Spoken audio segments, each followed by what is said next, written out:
సాతానుడు అవ్వ చేత పాపము చేయించాడా అన్నది మనము లేఖనాల్లో నుంచి చూద్దాం, సాగిపోదాం. మొదటిగా మనము ఆదికాండం 3వ అధ్యాయము, ఆదికాండం 3వ అధ్యాయము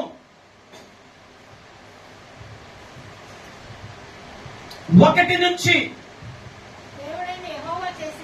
దేవుడైన యెహోవా చేసిన సమస్త భూజంతువులలో సర్పము యుక్తిగలదై ఉండెను.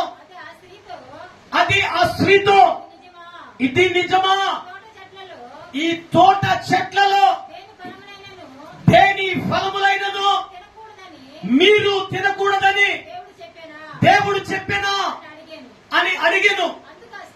అందుకు ఆ స్త్రీ, ఈ తోట చెట్ల ఫలములను మేము తినవచ్చును, అయితే తోట మధ్యనున్న చెట్టు ఫలమును గూర్చి దేవుడు మీరు సావకుండునట్లు వాటిని తినకూడదనియు వాటిని ముట్టకూడదనియు చెప్పినని సర్పముతో అనెను. అందుకు సర్పము, మీరు చావనే చావరు, ఏలయనగా మీరు వాటిని తిను దినమున మీ కనులు తెరవబడుననియు మంచి చెడులను ఎరిగిన వారై దేవతల వలె ఉందురనియు దేవునికి తెలియనని స్త్రీతో చెప్పగా, స్త్రీ ఆ వృక్షము ఆహారమునకు మంచిదియు కనులకు అందమైనదనియు వివేకమిచ్చు రమ్యమునైన ఉండుట చూచినప్పుడు ఆమె తన ఫలములలో కొన్ని తీసుకొని తిని తనతో పాటు తన భర్తకి ఇచ్చెను. అతను కూడా తినెను. అప్పుడు వారిద్దరి పాపపు కనులు తెరవబడెను. హల్లెలూయా, హల్లెలూయా. రండి. పాపం ఏం చేయడా? లేదు. ఏం చేశాడు? ప్రేరేపించాడు. ఏమని? దేవుడు మిమ్ములను ఈ తోటలోని మధ్యనున్న చెట్ల ఫలమును తినవద్దు అనినా అని ఎవరు అడుగుతున్నారంట? సర్పము అనగా సాతాను అడుగుతుంది. అవేం చెప్తుంది? ఏం చెప్తుందమ్మవ్వ? అందుకు స్త్రీ, ఈ తోట చెట్ల ఫలములను మేము తినవచ్చును, అయితే తోట మధ్యనున్న చెట్టు ఫలమును గూర్చి దేవుడు మీరు చావకుండునట్లు వాటిని తినకూడదనియో వాటిని ముట్టకూడదనియో చెప్పెనని సర్పముతో అనెను. అందుకు సర్పము, మీరు చావనే చావరు, ఏలయనగా మీరు వాటిని తిను దినమున మీ కనులు తెరవబడిననియు మీరు మంచి చెడులు ఎరిగిన వారై దేవతల వలె ఉందురనియు దేవునికి తెలియనని స్త్రీతో చెప్పగా, స్త్రీ ఆ వృక్షము ఆహారమునకు మంచిదనియు కనులకు అందమైనదనియు వివేకమిచ్చు రమ్యమననియు ఉండుట చూచినప్పుడు ఆమె దాని ఫలములలో కొన్ని తీసుకొని తిని తనతో పాటు తన భర్తకును ఇచ్చెను. హల్లెలూయా, హల్లెలూయా. ఇక్కడ సాతానుడు అవ్వనేం చేస్తున్నాడంట? ప్రేరేపిస్తున్నాడు. ఏమని? ఈ తోట మధ్యలో ఉన్న చెట్లు ఫలమును మీరు తింటే దేవదూతల వలె మారతారు అని పాపము చేయుటకు సాతానుడు అవ్వను ప్రేరేపిస్తున్నాడు. సాతానుడు అవ్వ ద్వారా పాపం చేయించలేదు, ప్రేరేపణిస్తున్నాడు. అందుకు అవ్వేం చేయాలి? పాపము చేయకుండా ఉండాలి. ఏంటి అవ్వ చేసిన పాపం? దేవుడు ఆజ్ఞనిచ్చాడు, ఒక ఆజ్ఞ. ఈ తోటలోని చెట్లు ఫలములన్నీ మీరు తినొచ్చు. మీరు ఎప్పుడైతే ఈ తోట మధ్యనున్న ఈ చెట్టు ఫలాన్ని తింటారో మీరు నిశ్చయముగా చచ్చెదరు అని దేవుడు ఒక ఆజ్ఞను జారీ చేశాడు. ఆజ్ఞ అతిక్రమించటే పాపం. హల్లెలూయా, హల్లెలూయా. ఇక్కడ సాతానుడు అవ్వను ప్రేరేపిస్తున్నాడు. ఏమని? మీరు ఆ తోట మధ్యలో ఉన్నటువంటి ఆ చెట్లు ఫలము తింటే మీరు చావనే చావరు, మీరు దేవదూతల వలె మారుతారని దేవుడికి తెలుసును అనినప్పుడు సాతాను యొక్క ప్రేరేపణ బట్టి అవేం చేసిందంట? అవేం చేస్తుంది? ఆహారానికి ఇది మంచిదని, చూచుటకు రమ్యమైనదని చూపు ద్వారా అవ్వ పాపానికి ఆకర్షించబడింది. ఆకర్షించబడిన అవ్వ ఆ పండును ఏం చేసిందంటే పట్టుకుని ఇక్కడ చూసి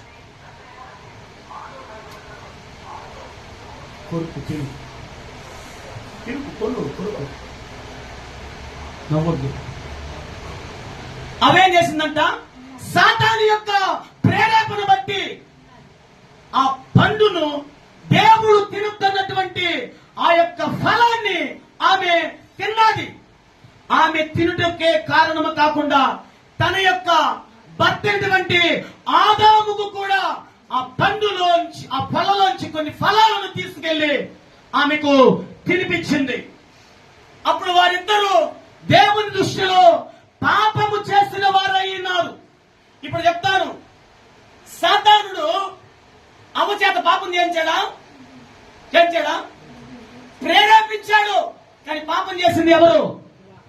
అవ్వ. హల్లెలూయా. పాపం చేసింది ఎవరంట? అవ్వ. సాతానుడు ప్రేరేపించాడు, కానీ పాపము చేయించలేకపోయాడు. కానీ అవ్వ పాపము చేయుటకు తనే కారుకురాలైంది. ఆమె హల్లెలూయా. సాతానుడు ఎప్పుడు కూడా నిన్ను ప్రేరేపిస్తాడు తప్ప, ఆ పాపము దగ్గరికి తీసుకువెళ్తాడు తప్ప నీ చేత వాడు పాపము చేయించడు. పాపము చేసేది నీవు, నేనే. ఆనాడు పాపము చేసింది అవ్వ. ఆదాములు తినవద్దన్న పట్టును వారు తిన్నారు, పాపము చేయుటకు కారకులయ్యారు. ఈ ఉదయకాల పునరుత్థానపు కూడికలో ఈ యొక్క సిచ్యువేషన్ ద్వారా నీవు నేను నేర్చుకోవాల్సింది ఏమిటంటే, సాతానుడు మన చేత పాపము చేయించడు, ప్రేరేపిస్తాడు. ప్రేరేపించబడిన నీవు ఆ పాపము చేయకుండా ఆగాలి.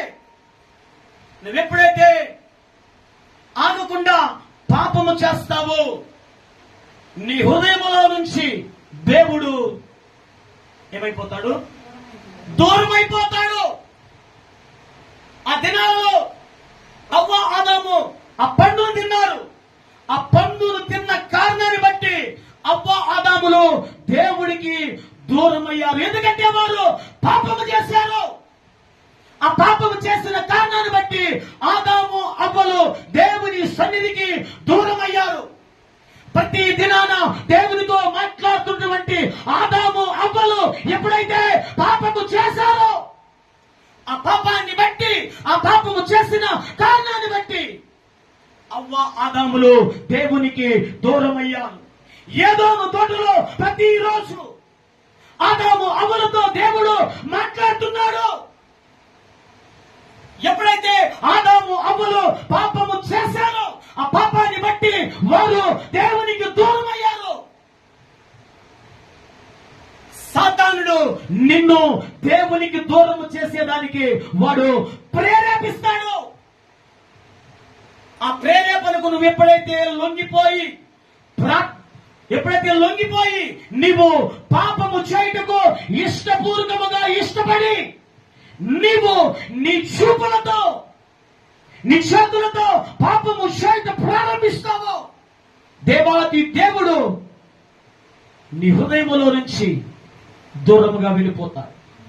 ఆ దినాలలో ఆదాము అవ్వలు పాపము చేసిన కారణాన్ని బట్టి వారు ఏదోను తోట నుంచి వెలివేయబడ్డారు.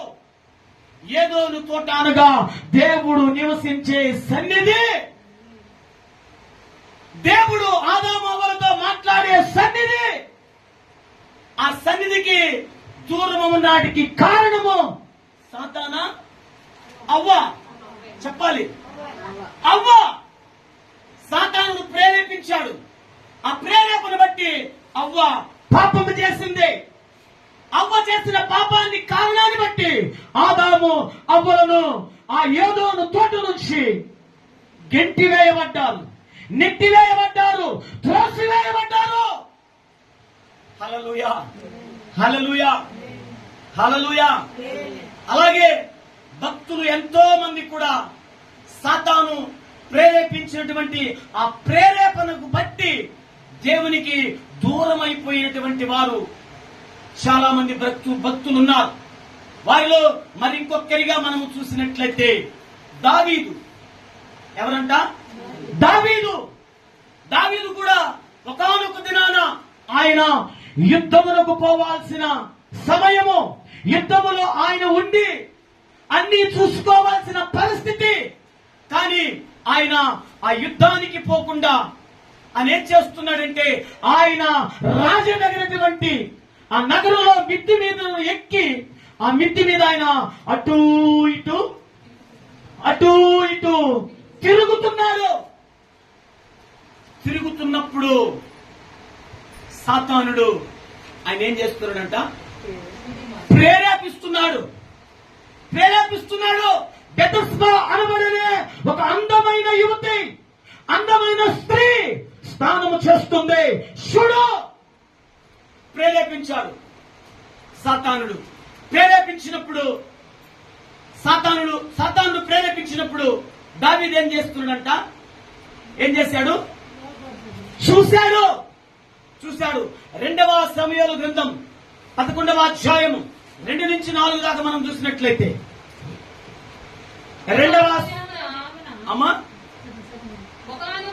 ఒకానొక దినమున పొద్దుగుంకు వేళ దావీదు పడక మీద నుంచి లేచి రాజనగరి మిద్దె మీద నడుచుచు ఆమెను పైనుండి చూచుచుండగా స్నానము చేయు ఒక స్త్రీ కనబడెను. ఆమె బహు సౌందర్యవతియగు ఉండుట చూచి దావీదు దాని సమాచారము తెలుసుకొనుటకై ఒక దూతను పంపెను. అతడు వచ్చి ఆమె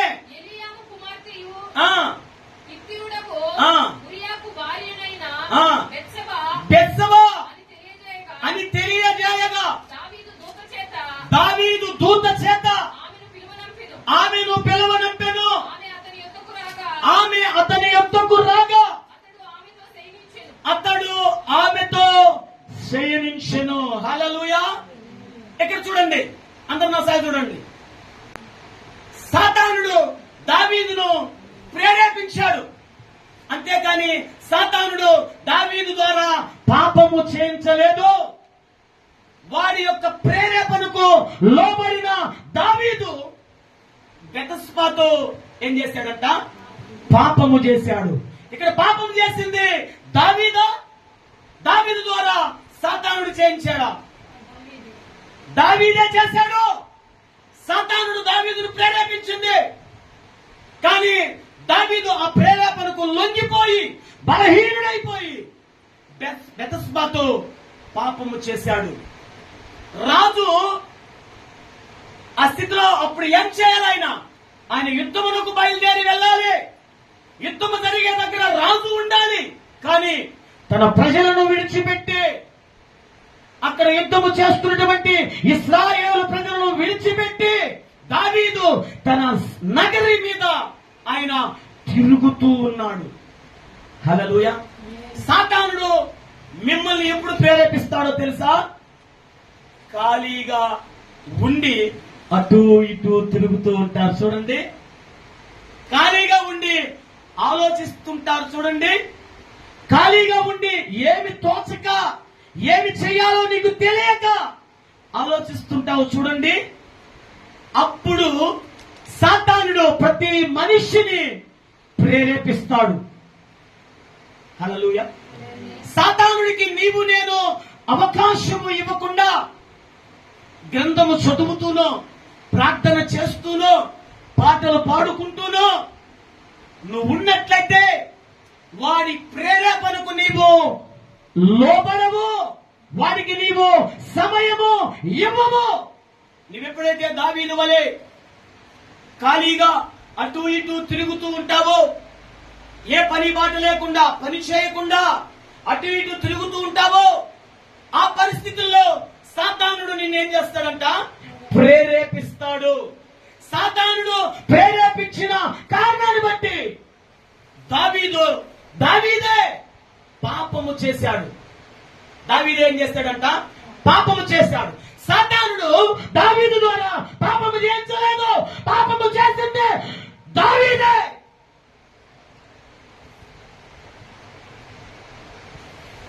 సాతానుడు దావీదు ద్వారా పాపం చేయించలేదు, కానీ పాపము చేసిన వ్యక్తి